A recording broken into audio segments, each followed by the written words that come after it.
Hayam is not this 25-year-old's real name. She is terrified. When she first arrived here in Lebanon's Bekaa Valley from Syria, she went to a small local group that was distributing food. They called me back in the evening saying, "We have a distribution at 7 p.m., she recalls.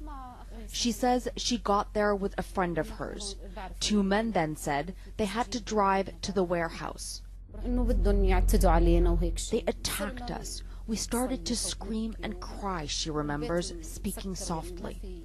She says the men tried to rape them, but they fought back.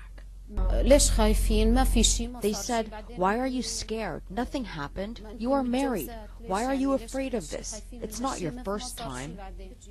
There was no one she could turn to, not even her family.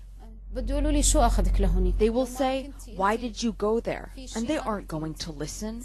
Either they will kill me or they will send me to my parents and they will kill me. We are a tribal society. And so the mother of three suffers in silence. The stigma prevents many of the victims of sexual abuse from seeking help, and there is no way to know how widespread such abuses are. But as the Syrian refugee population grows, so too does the landscape for all forms of exploitation. Rahaf is just 14.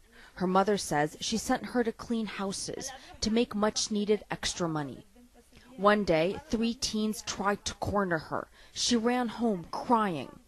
They scared me. They made me hate life, she remembers. Her mother adds, she said, "Mama, I would rather die in our country than have these problems."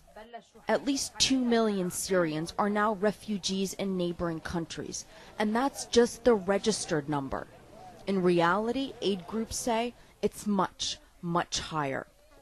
Host countries simply cannot adequately handle the influx, and even organizations like UNHCR say they have less than 50% of the funds required to meet basic refugee needs.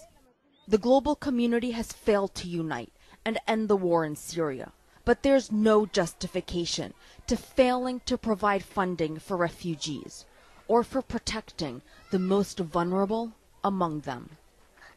Arwa Damon, CNN, Beirut.